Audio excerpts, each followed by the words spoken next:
Its silence weighed more than a star. Commander Eva Rostova felt that weight in her bones, a pressure that had nothing to do with the Vigilance's internal gravity. Her patrol cruiser hung in the void of the Tartarus Rift, a dead system known for nothing but the colossal anomaly it held. Before them floated the obsidian anchorage, a perfect black dodecahedron of impossible scale and unnerving stillness. Coalition Command had sent them to guard it, to study it, and to keep it from falling into the wrong hands. The problem was, every hand felt like the wrong one for a thing like this. A low, resonant hum bled through the ship's sensors, a ghost in the machine that sometimes surfaced in the crew's dreams.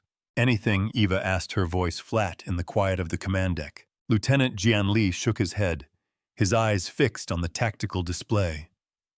Negative, Commander. The Vautour fleet remains a whisper at the edge of the system. Their drive signatures are masked, but they aren't trying very hard. He pointed to a faint cluster of icons. They want us to know they're coming. That was the core of their problem, the knife held to their throat. The Vautour were more than scavengers. They were a death cult convinced that relics of old humanity were keys to a violent ascension. The ship's AI Magister spoke from the main hololith, its synthesized voice calm as deep space. Their estimated arrival at the anchorage's perimeter is 78 standard hours. Our combat simulations against their projected strength remain unchanged. Survival probability is 1.7%. Eva ignored the cold calculus, her gaze drawn to the relic. Etched on its surface, visible only through extreme magnification, was a sigil, a set of perfectly balanced scales. The anchorage did not broadcast threats. It radiated judgment. Dr. Eris Thorne, the mission's xenoarchaeologist, leaned over a console, his face illuminated by cascading data. The resonance is changing, Commander. It's becoming more complex, like a question being formulated. He ran a hand through his graying hair, a gesture of nervous excitement. Legends called these things saint ships. Not weapons, but arbiters. They didn't open for a key, but for a plea. Ava found little comfort in his academic reverence. She saw a dormant weapon system of unimaginable power. A proximity alert chimed sharp and insistent. Lee's head snapped up. One of theirs is breaking from the pack. A scout frigate burning hard. On an intercept course, Eva demanded. No, Commander.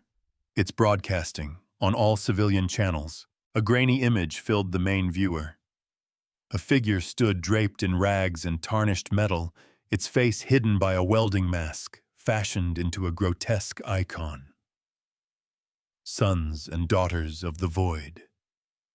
The voice rasped, distorted by cheap electronics. The hour of unmaking is upon us. The Iron Saint sleeps in its cradle of night, and we are its rightful inheritors. The unbelievers of the coalition seek to bind it to chain a god with their petty laws. Eva's jaw tightened. This was the Haruspex, the cult's fanatical leader. Cut the feed, she ordered. It is not a direct transmission, Commander Magister clarified. It is a system-wide broadcast, a sermon intended to incite local scavenger cells. Then they aren't just coming for the relic. Lee murmured, his knuckles white on his console. They're calling a crusade. The void around them was no longer empty. It was a gathering storm. On a dusty trade outpost, 2 light minutes from the system's dead star, a freighter captain watched the broadcast on a flickering bar screen. She nursed a glass of synthetic whiskey, the ice long melted.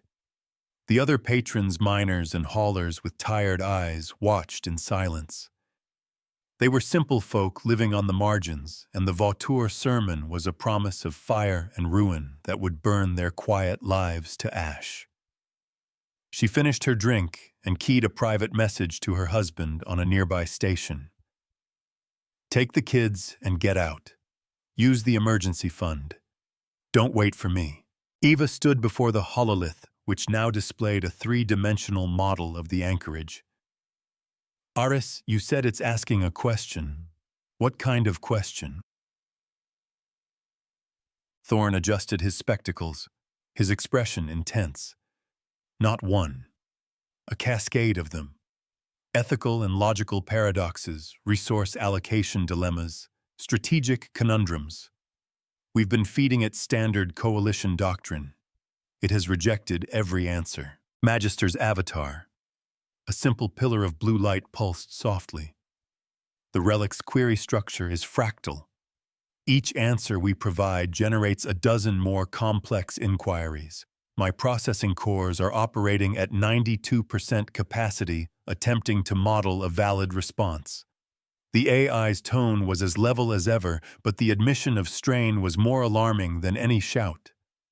A machine built for infinite patience was being exhausted. It's a test, Lee said from the tactical station. A test of worthiness. Or a very sophisticated lock, Eva countered, crossing her arms. She felt the familiar grip of doubt, the cold companion of command. She was a fleet officer trained to fight, to maneuver, to sacrifice when necessary. She was not a philosopher. Her duty was to protect her ship and crew and to prevent a doomsday weapon from falling into the hands of fanatics. That was her ledger, the one she had to balance every single day. The Vautour don't care about the test, Lee added grimly. They'll just try to break the door down. Their methodology is irrelevant, Magister stated. They lack the means to compromise the Relic's hull. However, their weapons are more than sufficient to disable or destroy the Vigilance. The most logical course of action is to cede the field. We are not abandoning our post. Magister, Eva said, her voice sharp. Thorn, how did the legends say these ships were opened? They weren't opened. They were awakened, the archaeologist corrected gently. The supplicant had to prove they understood the nature of true authority. Not power, but stewardship. Not control, but balance. He gestured to the sigil on the screen. The scales. Everything old humanity built was about that concept. A cost for every action, a purpose for every law. Eva stared at the sigil. Balance. Stewardship. These were words for diplomats, not soldiers on the front line. But law was the only wall they had against the dark. The Vautour scout frigate that had broadcast the sermon now changed its vector. It was accelerating towards the Vigilance, a gnat challenging a hornet.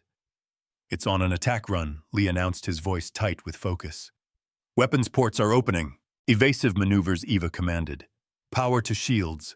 Do not fire unless fired upon. I want to know what they're trying to achieve. The small ship spat a volley of plasma bolts. They splashed harmlessly against the Vigilance's shields, brilliant coronas of dissipated energy. The cruiser barely shuddered. It was a pathetic attack, a child throwing stones. They are testing our rules of engagement, Magister observed. They wish to know if we are bound by proportional response protocols. It's a probe, Lee confirmed, his fingers dancing across his console. And something else. They launched a parasite drone during the plasma volley. It's trying to latch onto our communications array. Destroy it, Eva ordered. A point defense laser, precise and invisible, lanced out from the Vigilance. The drone vanished in a silent, expanding fireball. The Vautour frigate, its bluff called, immediately veered off its drive, flaring, as it raced back towards the cover of its fleet. Their faith was a weapon, but their tactics were pure cunning. Eva turned back to Thorn. This isn't working. Standard doctrine is a dead end. What are we missing? Thorn hesitated, then seemed to find his resolve. Perhaps it is not seeking the right answer, but an honest one.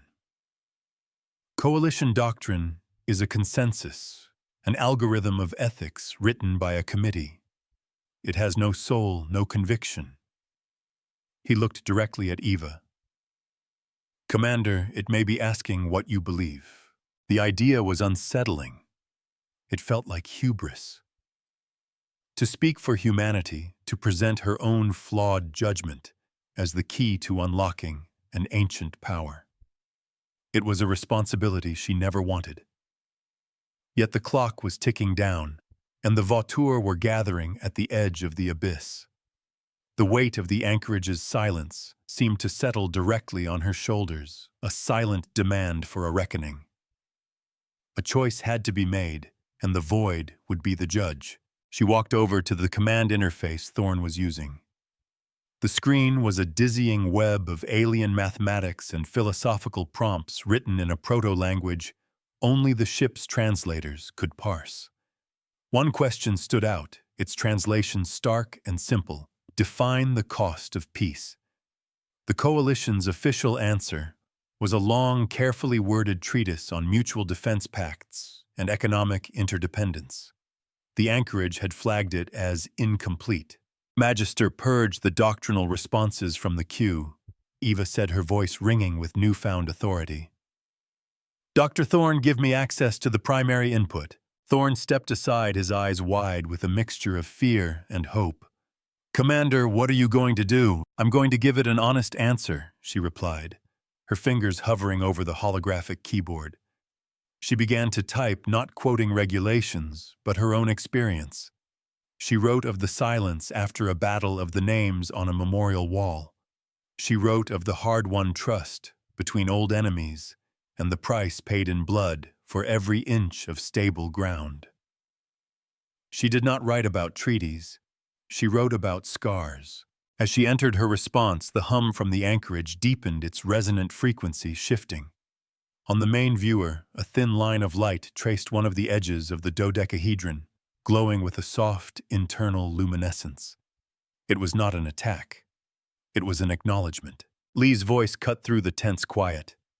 Commander, the Vautour fleet is on the move. They're accelerating, all of them. ETA is now under 9 hours. Ava didn't look up. A new question had appeared on her screen. Define the purpose of a weapon. Again, she ignored centuries of established military philosophy. She typed a single sentence: to protect the garden, not to own the soil. Another line of light appeared on the Relic's surface, connecting two of its vertices. The structure was waking up, and it was listening to her. It is learning, Thorn whispered in awe. You are teaching it who we are. Or I'm giving a weapon the moral justification it needs to act. Eva countered the weight of her choices pressing down. She had always been a good soldier following the lawful orders of a sane government. Now she was speaking from the heart to a sleeping God, and she could only pray it was a merciful one. The line between a shield and a sword is drawn by the hand that holds it. Hours bled into one another. The Vautour fleet grew from a collection of icons into a swarm of tangible threats on the tactical display. Ava Thorn and Magister worked in a focused trance. The questions from the anchorage grew more personal, more invasive. It asked about sacrifice, about mercy, about the finality of judgment. With each answer, another line of light would trace its way across the black hull, forming a complex, glowing lacework. The vigilance felt less like a warship and more like a confessional booth in the heart of a cosmic cathedral. Commander Magister's voice was calm, but the data it presented was not. The Vautour have deployed their vanguard. 3 destroyer-class vessels, 10 frigates. They are attempting a pincer movement to box us in against the anchorage. Hold our position, Eva commanded, never taking her eyes off the interface. Gian status on our defenses. Shields are at 100%. Point defense cannons are active. We're holding our breath, Commander. His reply was steady, a rock in the churning sea of uncertainty. The final question appeared. It was the simplest and the most profound. Who are you? There was no doctrine for this, no regulation. It was the question at the heart of existence. Eva looked at the faces of her crew on the bridge, reflected in the dark screen. She saw Lee's fierce loyalty, Thorn's hopeful curiosity, and the quiet professionalism of the ensigns at their posts. She thought of the freighter captain at the outpost, of the families living in the shadow of this impending conflict. Her answer was not about herself. She typed, "We are the memory of every mistake and the hope of not repeating them. We are keepers of the quiet hours. We are the guardians of the choice to be better. We are not gods. We are gardeners." The moment she sent the message, the anchorage fell silent. The deep hum that had permeated the system for decades vanished. The lines of light on its surface pulsed once a brilliant, blinding flash. On the command deck of the Vigilance, every screen went white. Alarms blared. "What's happening?" La yelled over the noise. "Report! Energy surge from the Relic," an ensign cried out. "It's off the scale! Shields are buckling! Compensate!" Ava roared, gripping the command chair to stay upright as the deck shuddered violently. Then, as suddenly as it began, the surge stopped. The alarms fell silent. The screens returned to normal. Before them, the obsidian anchorage was transformed. Its flat, black panels had retracted, revealing an inner lattice of crystalline structures that drank the light of the distant star. At its heart, where the dodecahedron's vertices met a docking cradle extended, bathed in a soft, welcoming light. It was an invitation. By the stars, Thorn breathed his face a mask of wonder. Magister spoke its voice, carrying an inflection that might have been surprise. "The Relic has accepted our plea. It is offering us sanctuary. Vautour fleet has reached weapons range," Lee announced, his voice dangerously low. "They're charging main batteries. The Haruspex is hailing us." On screen, Eva said, her heart pounding. The grotesque mask of the Vautour leader filled the viewer. "You have defiled the Saint Coalition worm. You have whispered your lies into its ear. For this blasphemy, you will be unmade. We will pry your corpse from its holy altar and burn your memory from the stars." The transmission cut out. A spread of torpedoes launched from the lead destroyer, streaking towards the Vigilance. Their judgment was fire, and their verdict was death. "Helm, get us into that cradle now," Eva ordered. "Gian, deploy countermeasures. Divert all available power to the aft shields." The Vigilance groaned as its engines fired, pushing the cruiser towards the ancient open arms of the anchorage. Decoy drones blossomed in their wake, confusing the torpedoes' targeting systems. Some of the projectiles were fooled, veering off to detonate harmlessly in the void. But several broke through their red engine flares, a promise of imminent impact. The ship rocked as the torpedoes slammed into its shields, the impacts ringing like a giant's hammer on a cosmic anvil. "Aft shields at 40%, Lee shouted. "Hull breaches on decks 7 and 9, we have wounded." The cost of their choices was already being paid. Ava watched the docking cradle grow closer, a haven in a sea of fire. The ship slid into the ancient mechanism with a soft jolt and the shriek of stressed metal. Clamps of unknown alloy rose from the cradle, locking onto the Vigilance's hull with a deep, resonant thud. They were secure. The gate was open, and they had stepped inside. A wave of energy, gentle as a solar wind, washed over their ship from the anchorage. It was not an attack. The Vautour torpedoes, still inbound, suddenly lost all guidance, tumbling inertly into the void. The enemy capital ships, charging their primary weapons for a killing blow, saw their energy levels plummet, as if leached away by an invisible parasite. "Commander, the Vautour fleet is..." "Disarmed," Lee said, his voice filled with disbelief. "Their power cores are being drained. Their weapon systems are offline. The anchorage wasn't just a sanctuary. It was a warden. It had imposed its will on the battlefield without firing a single shot. It had simply balanced the scales." The Vautour had arrived with an overwhelming advantage in force. The anchorage had taken that advantage away, leaving the two sides on equal footing. Except one side was now safely nestled within an impregnable fortress. Iva felt a sense of awe, so profound it bordered on terror. They had awakened something that did not understand violence in the way they did. It understood numbers, weights, and measures. It was a ledger keeper in a universe of brawlers. The interior of the anchorage was now visible through the ship's forward viewports.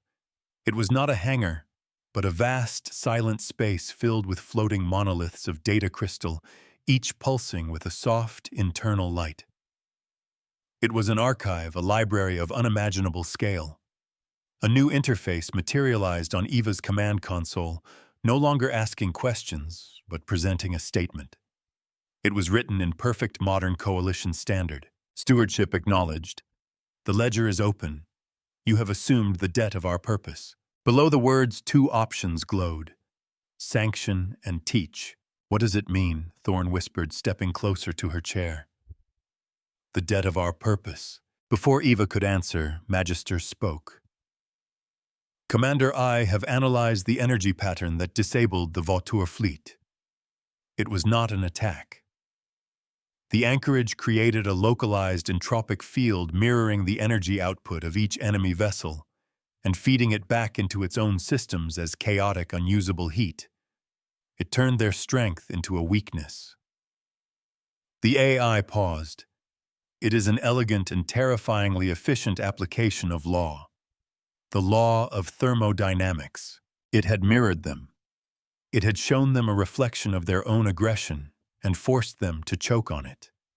Eva looked at the two words on her screen. Sanction. Teach. The Vautour were helpless before them, their crusade rendered impotent. She had the power to punish them, to obliterate them for their fanaticism and the threat they posed. Or she could do something else. She could uphold the principle she had used to awaken this place. The purpose of a weapon is to protect the garden. A civilian distress call cut through the silence. It was from the trade outpost. A Vautour destroyer, crippled but not dead, had vented its rage on the nearest soft target. Its last act before its systems failed was to fire a kinetic slug at the small civilian station. The outpost's flimsy shields had collapsed, and its life support was failing. They were bleeding air into the void, their time measured in minutes. Lee's head snapped towards Eva. Commander, the outpost is breaking apart. Hundreds of civilian lives. The choice was no longer theoretical. The cost of peace was being tallied in real time. The Vautour had forced her hand their final act of spite, creating a new moral calculus. She looked at the screen at the two glowing words that represented the first choice she would make as the steward of this ancient power. Her duty as a coalition officer was clear: to save the innocent. But her role as the anchorage's keeper was new, its rules unwritten. The first entry in a new ledger is always the most important. Magister Eva said, her voice quiet but firm. Open a channel to the Vautour flagship, to the Haruspecs. He will not listen to reason, Commander Thorn warned. He will listen to this, she replied. Her gaze locked on the unfolding tragedy of the outpost. She touched the interface, her finger hovering over the word teach. The channel opened. The Haruspex's masked face appeared twisted with impotent rage. Your tricks will not save you, blasphemer. The saint will shrug you off. We will, Eva cut him off. You just murdered civilians, Haruspex. You attacked a neutral outpost that posed no threat to you. Her voice was cold as the void between stars. The Obsidian Anchorage has a law for that. A very old law. It's called restitution. From the heart of the anchorage, a single impossibly thin beam of light shot out. It wasn't a weapon. It bypassed the Vautour ships, entirely striking the kinetic slug that was tumbling through space after having pierced the outpost. The slug did not explode. It simply dissolved its matter, converted into a cloud of shimmering energy. That cloud then enveloped the civilian station, stabilizing its ruptured hull and restoring power to its life support systems. The station's emergency lights flickered back on. On the Vautour bridge, the Haruspex stared in stunned silence. The anchorage had not punished him. It had erased his crime. It had undone his act of violence using the very energy of the weapon he had fired. It was a demonstration of power so absolute, so fundamentally different from anything the galaxy had ever seen, that it defied comprehension. It was not a weapon of war. It was an instrument of cosmic law. A new message appeared on Eva's screen directly below the first. The ledger records the act. A debt of violence has been repaid with an act of creation. The scales are balanced. Eva looked at the stunned face of the Haruspeks. She had not chosen sanction. She had chosen teach. And the first lesson was delivered. Your crusade is over, Haruspeks. Eva said, her voice ringing with the authority of the ancient vessel at her back. You came seeking a god of iron and fire. You found a god of balance instead. You are free to leave this system. But understand this. She leaned forward, her eyes boring into the camera. The Tartarus Rift is no longer a dead system. It is a sanctuary under our protection. If you or anyone else brings violence here again, the anchorage will teach you another lesson. And I promise you, the curriculum will become much harsher. She was no longer just a commander. She was the arbiter. The channel closed. The Vautour fleet, its power slowly returning, did not fire. They turned one by one and limped away into the darkness, a defeated rabble. They had come to claim a relic, and had instead been handed a judgment that had not even bothered to harm them. They had been dismissed as irrelevant. The quiet returned to the Tartarus Rift, but it was a different kind of quiet now. It was not the silence of emptiness. It was the silence of a library waiting for the next patron. On the bridge of the Vigilance, the crew was silent, processing what they had just witnessed. They had survived. They had won not through superior firepower, but through superior morality. It was a strange and unsettling feeling. Thorn was openly weeping, tears of joy and relief streaming down his face. Lee stared at his tactical display, which now showed only friendly and neutral signatures, as if he couldn't believe his own instruments. Eva finally let out a breath she didn't realize she had been holding. She had walked a razor's edge and somehow had not fallen. The weight on her shoulders was still there, but it had changed. It was no longer the dead weight of a dormant weapon, but the living weight of a profound responsibility. The anchorage was more than a ship, more than an archive.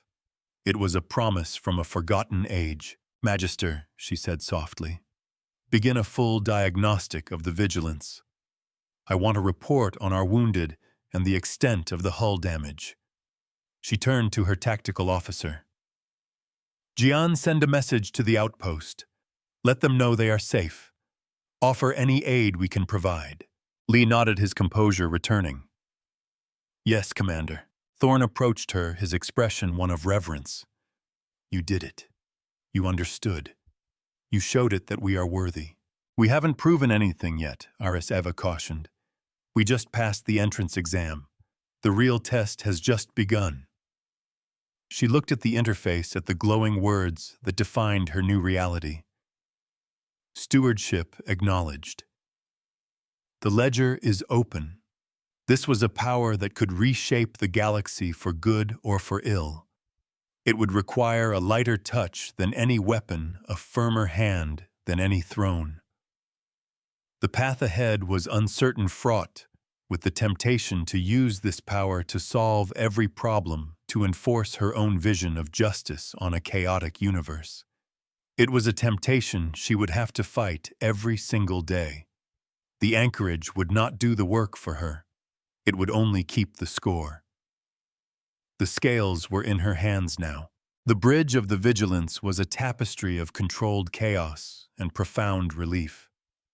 Med teams moved with quiet urgency, treating the handful of crew injured by the torpedo impacts. Damage control officers called out reports of sealed hull breaches and rerouted power conduits, their voices a steady rhythm against the new, deeper silence of the system. Eva Rostova stood at the center of it all, her ship safely cocooned in the ancient glowing framework of the anchorage. Her patrol cruiser, once the sole guardian of this place, was now its first citizen.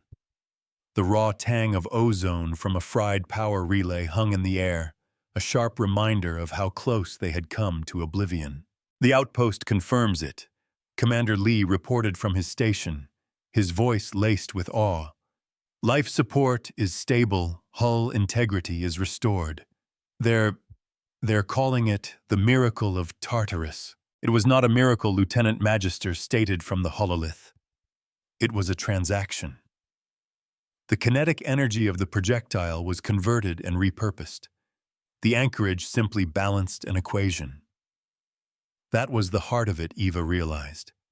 This ancient intelligence did not perform acts of faith. It performed acts of cosmic accounting. Every sin was a debt, and every debt could be paid. Dr. Thorne was practically vibrating with academic ecstasy, his console, a shrine of incoming data from the anchorage itself. Commander, it's not just an archive. It's a complete historical ledger. Every treaty, every trade manifest, every declaration of war from its era, it's all here. It remembers everything. He looked up, his eyes shining. This saintship teaches by numbers and remembers by ledgers, never by collars or chains. It believes the truth is its own enforcement. Eva's focus was on the immediate. What is our operational status, Magister? The docking clamps have stabilized our hull. However, the energy feedback from the Vautour torpedo impacts has caused permanent scarring to our aft shield emitters. Their maximum output is now reduced by 4%. A minor cost, but a real one. A scar to remember the day by. Furthermore, Coalition Command has received our preliminary report.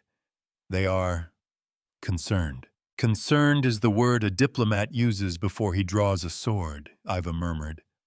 She knew what was coming. The Coalition was an entity of laws and protocols. A lone commander suddenly wielding an incomprehensible power was not a situation their rulebooks could accommodate. It was a threat. Order fears nothing so much as a new kind of power. 2 days later, the fear arrived.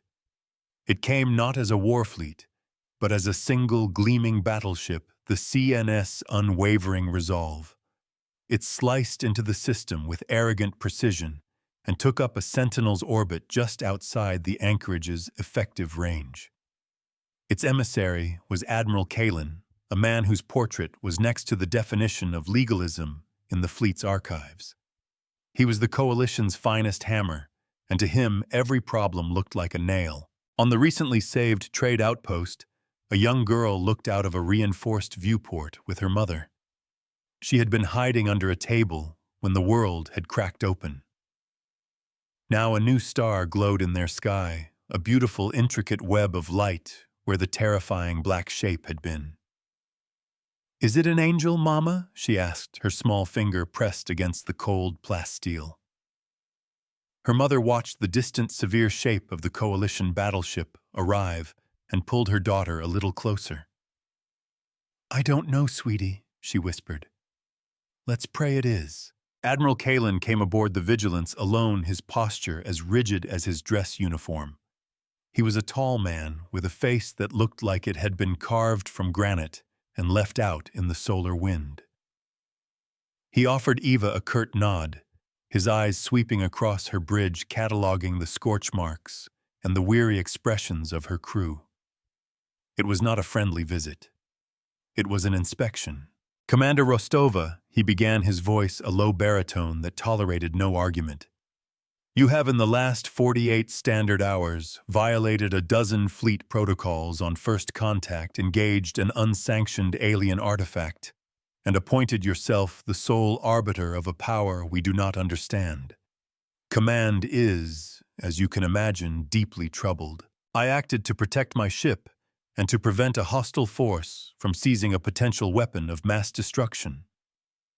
Admiral Eva replied, her own voice steady. "My duty was to the Coalition and its citizens, who would have been in grave danger had the Vautour succeeded." "Your duty is to follow orders," Kalin countered flatly. "You were ordered to observe and contain. You were not ordered to commune with it." He gestured towards the viewport at the glowing latticework of the anchorage. "That thing has now designated you its steward." "What does that mean? Has it compromised you? Is Commander Eva Rostova still a Coalition officer, or are you now the high priestess of a new religion?" He saw a rogue variable and his only instinct was to eliminate it. "The anchorage is not a god, and I am not its priestess," Eva said, keeping her temper in check. "It is an archive and an arbiter operating on principles of law and balance that are surprisingly compatible with our own. It is a tool, Admiral. A tool for de-escalation. A tool that disarmed a battle group with a flick of its wrist," Kalen shot back. "A tool that can apparently rewrite physics on a whim. We cannot allow such a power to be wielded by a single, unevaluated individual. You will transfer all data you have received from the artifact. You will cede control of this system to me. The Vigilance will return to Sector Command for a full debriefing and psychological evaluation of its crew." It was an order. A lawful, reasonable, and completely impossible order. "I cannot do that, Sir," Eva said quietly. Kalen's eyes narrowed. "That was not a request, Commander.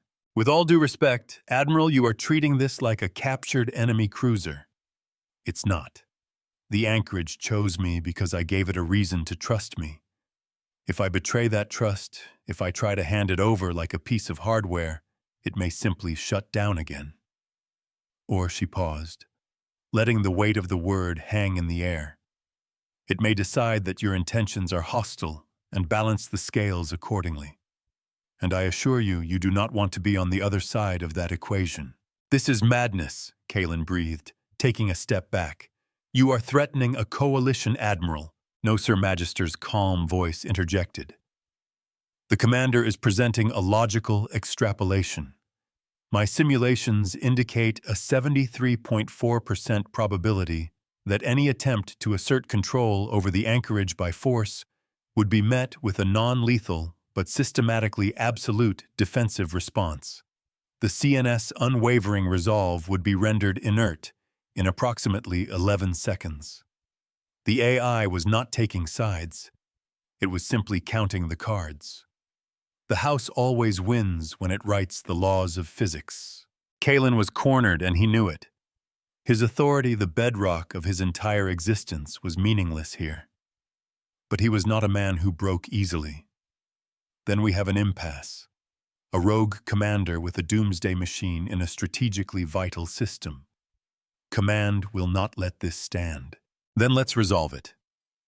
Eva proposed, seeing a narrow path forward. "You see a weapon.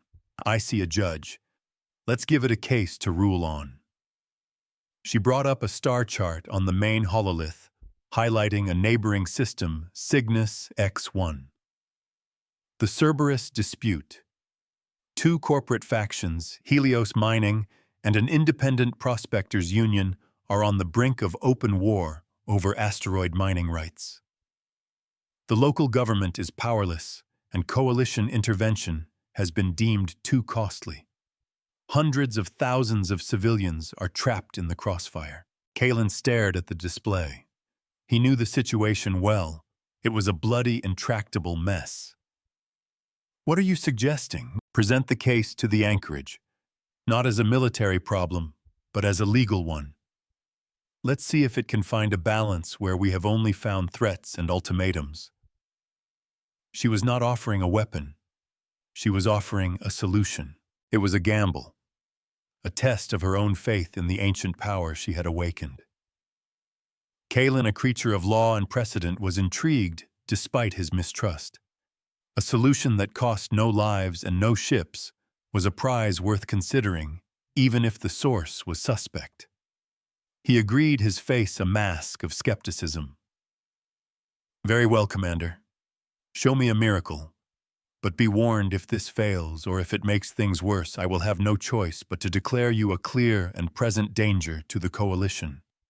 And I will burn this system to the ground to contain you." The threat was real. Eva accepted the terms.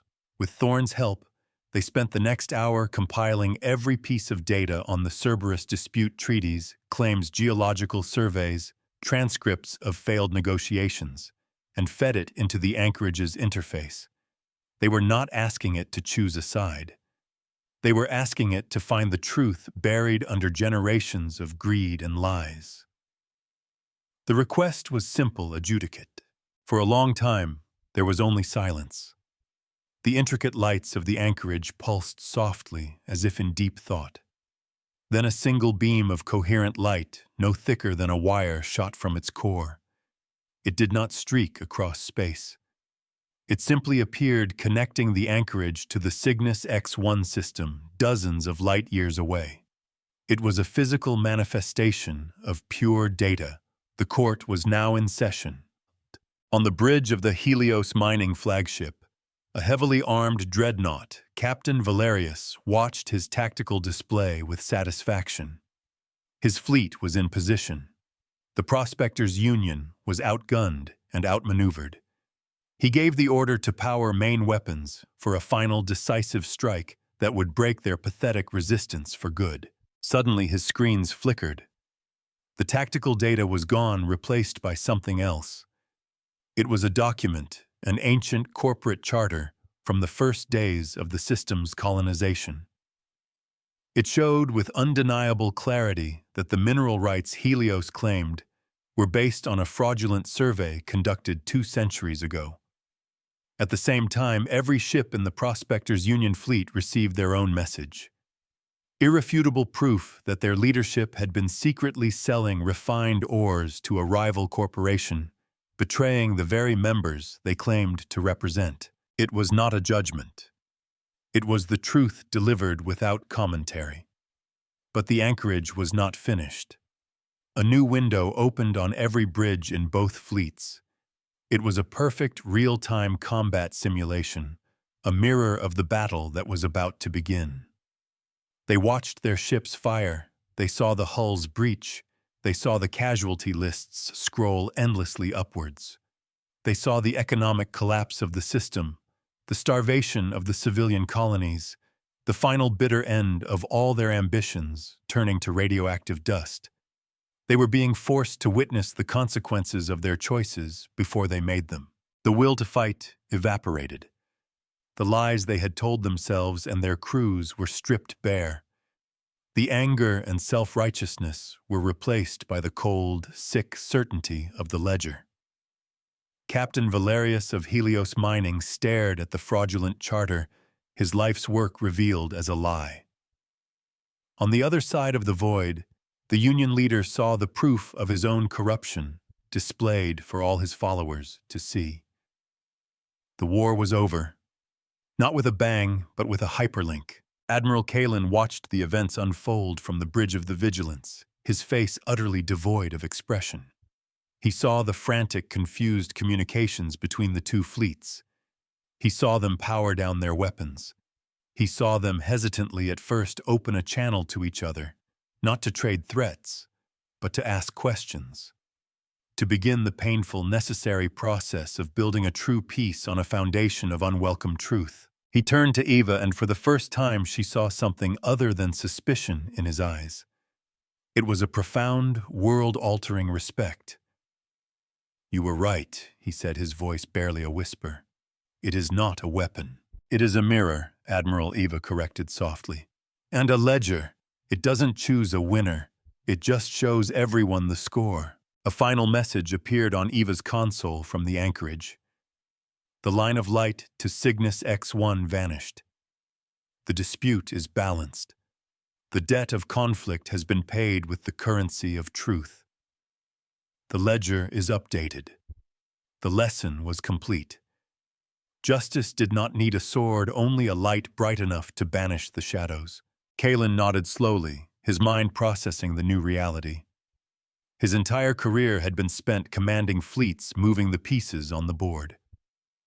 He had just witnessed the board itself being fundamentally changed. He activated his private comms channel to Coalition High Command. Admiral Kalin reporting. "My assessment of the Tartarus situation has changed. I am rescinding my previous orders." He paused, choosing his next words with historic care. "I am recommending the establishment of the Tartarus Precedent.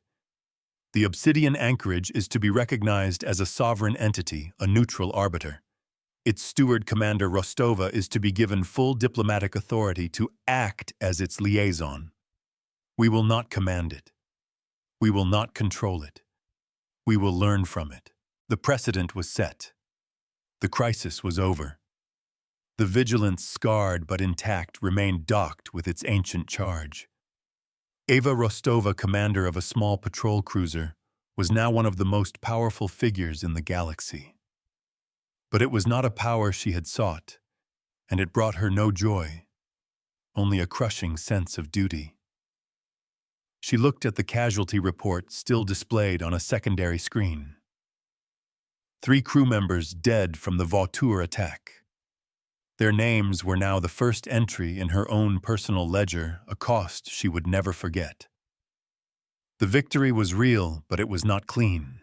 She stood alone on the quiet bridge long after the others had left, the soft glow of the anchorage filling the viewport. She was the keeper of a terrible and beautiful truth. Her role was not to lead armies or conquer stars.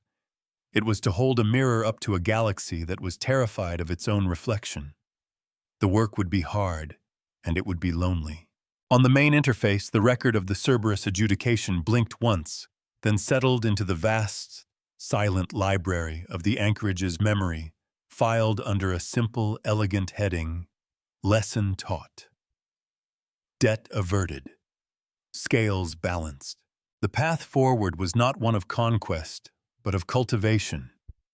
It was the slow, patient work of a gardener in a universe that had for too long known only the axe and the flame. There would be more conflicts, more lies, more hatred. The ledger was long, and humanity had much to answer for. But now, for the first time, there was a place to seek a true accounting. Their answers would be weighed,